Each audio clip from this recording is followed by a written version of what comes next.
In Rome, victory was never enough. An enemy army could be beaten in the field, a rebel city could be stormed, a king could kneel, and still the conquest would feel incomplete until the loser had been turned into a lesson. That is the key to understanding the Roman triumph. It was not a parade in the harmless modern sense. It was state theater built from humiliation, hierarchy, and carefully staged memory. The message was simple and merciless. Rome did not merely defeat you. Rome decided what your defeat would mean for everyone else who watched. A captured ruler was not treated first as a person, nor even primarily as a military opponent. He or she became an object in a political ritual, a living symbol arranged to prove that Roman order had crushed foreign pride. Gold, chains, crowds, jeering, sacred processions, the climb toward Jupiter's temple, the expectation of death below the Capitoline. None of this was accidental. It was all part of a system that converted human beings into evidence. That is why the story of Zenobia, and of others like her, matters so much. It shows Rome at its most revealing. Not the Rome of marble speeches and legal memory, but the Rome that understood spectacle as a weapon as sharp as any sword. To see how such a ritual worked, the transcript begins with Zenobia of Palmyra, and that is the right place to start. She was not a minor rebel inflated later by legend. She was one of the most formidable political figures of the 3rd century, ruling in the vacuum created by Rome's internal disasters, plague, invasion, military coups, emperors rising and falling with absurd speed. The empire looked weak because, for a time, it was weak.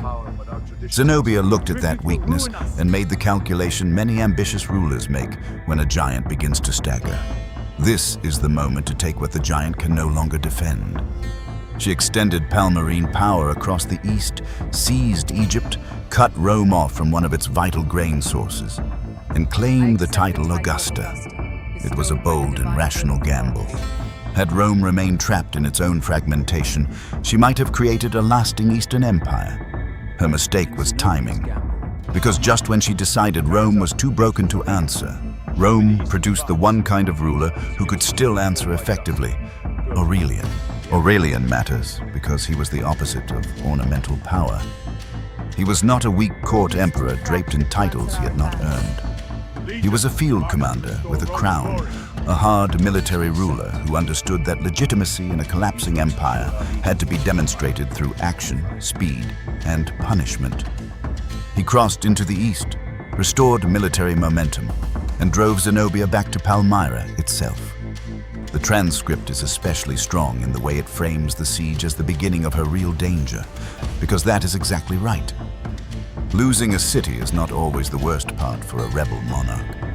Being captured alive by the state one has publicly defied is usually worse. Zenobia still had one final chance. She fled by night toward the Euphrates, trying to reach Persian territory where distance, diplomacy, and new troops might revive the war. Had she crossed, the conflict would have become far more difficult for Aurelian. She did not cross. Roman cavalry caught her before escape became safety. And at that instant, the whole logic of her life changed. She was no longer a sovereign in retreat. She was now a Roman asset.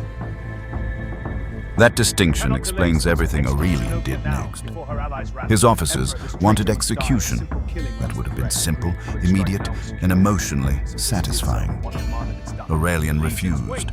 He understood what lesser commanders often miss. A dead enemy can become a memory of resistance, but a living enemy can be used to authorize victory in public. Rome did not need Zenobia's corpse.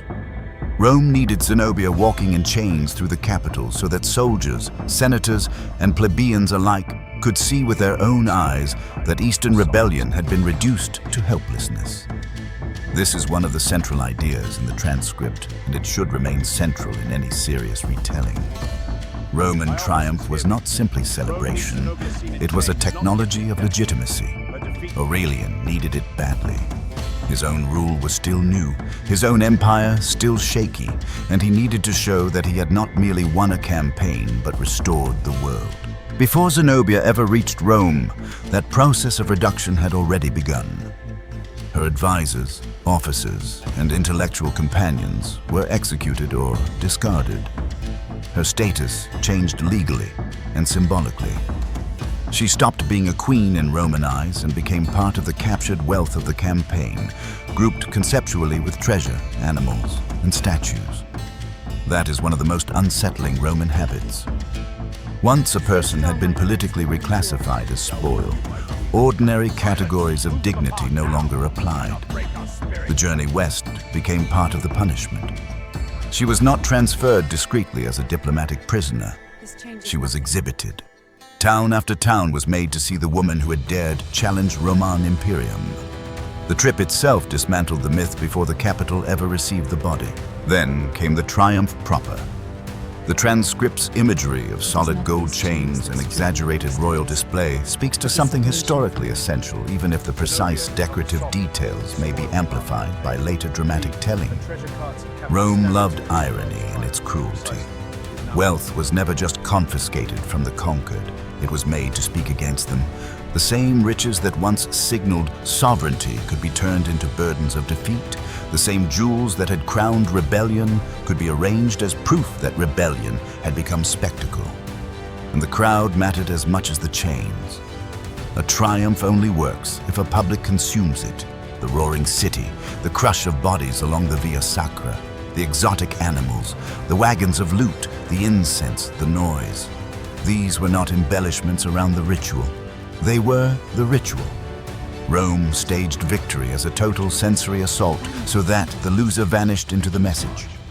Look, it said, here is what happens to those who defy the center of the world. Faster, or you'll rot on this road. The stopping point at the foot of the Capitol line was especially important because that is where Roman triumph merged with sacrificial logic.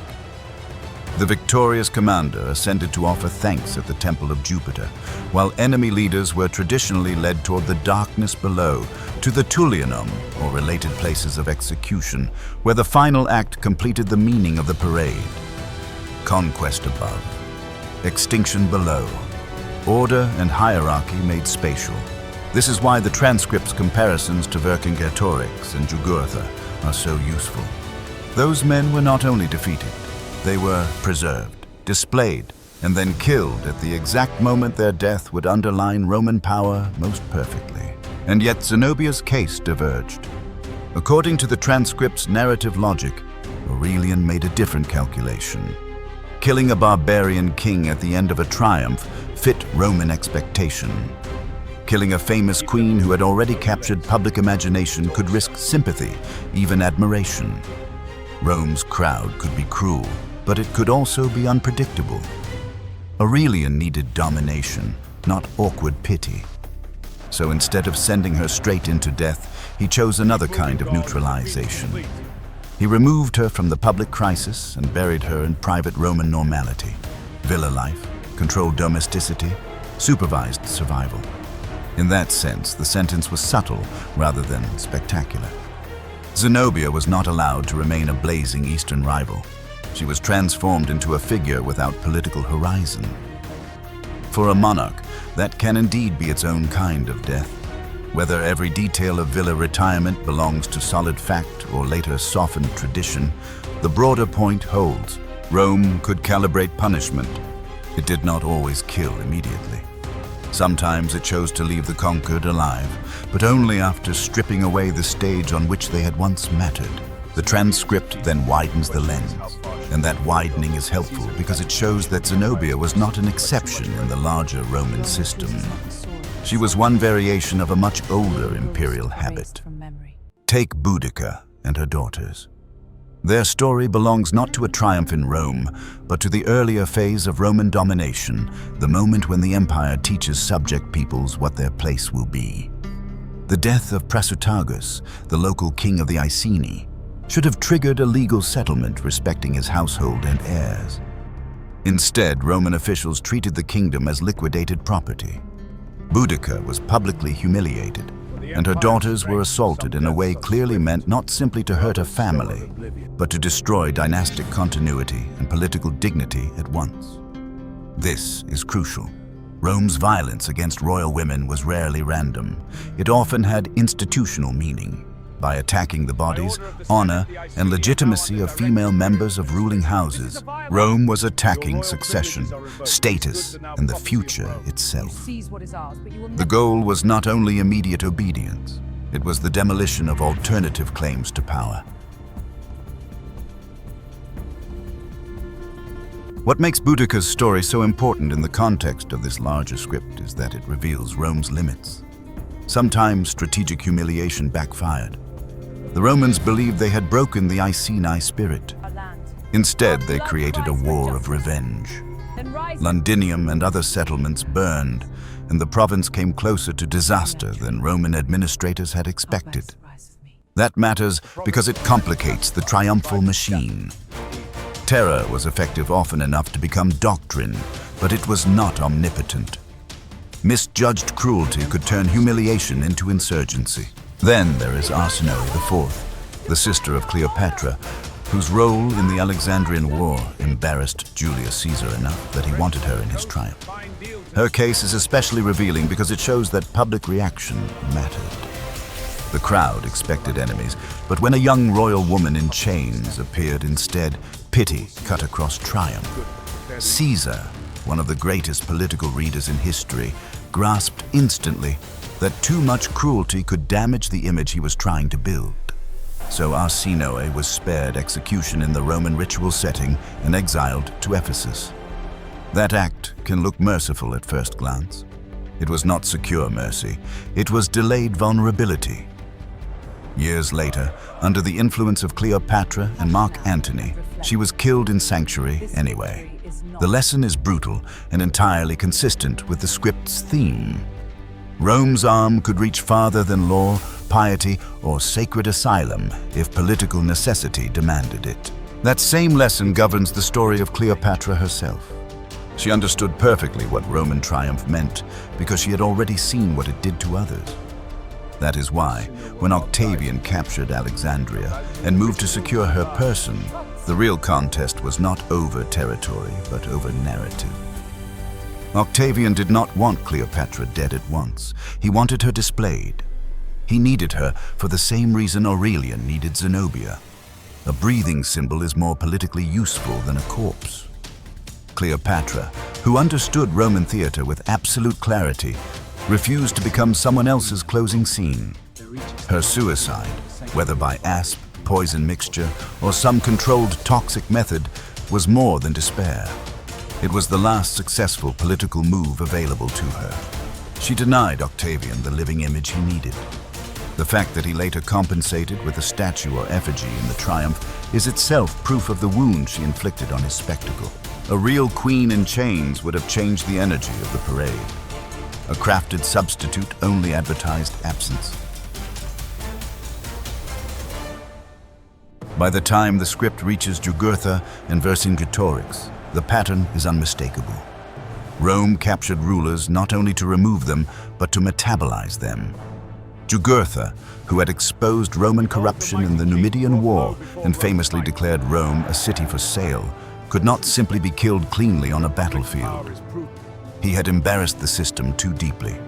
So he was paraded, stripped, degraded, and thrown into the cold darkness of the Tullianum, where slow suffering completed the lesson. Vercingetorix, the great Gallic leader who had united tribes against Caesar, was kept alive for years, not out of mercy, but because his body was being reserved for the correct ceremonial moment. That is one of the darkest Roman instincts of all, to suspend another person's life as though it were inventory, keeping him alive until the chosen day when his death would be most useful to public theater. The transcript's final turn toward Valerian and Shapur. The first is equally important because it closes the circle. Rome's rituals become most visible when Rome itself suffers them in reverse. Valerian, emperor of Rome, captured by the Persians and then subjected in later tradition to staged humiliation, reminds us that imperial cruelty was never a Roman monopoly. It was part of the wider ancient language of power. But the Roman case remains distinctive because Rome integrated humiliation into law, religion, ceremony, and urban public life with unusual sophistication. It did not merely punish, it curated punishment. That is the real subject of this transcript. Not just queens in chains, nor only gruesome episodes from the ancient world. The deeper subject is Rome's ability to turn conquered people into instruments of Roman self-explanation. A triumph told the city what had happened abroad and why the victor deserved authority at home. The bodies of defeated rulers were part of the grammar of that explanation. A queen like Zenobia became a statement about restored order. A rebel like Vercingetorix became a statement about the fate of resistance. A king like Jugurtha became a statement about Rome's moral right to destroy those who exposed its shame. In every case, individuality was consumed. The person became emblem, then warning, then, often, nothing. Rome's might is eternal. And that is why the final image lingers so strongly.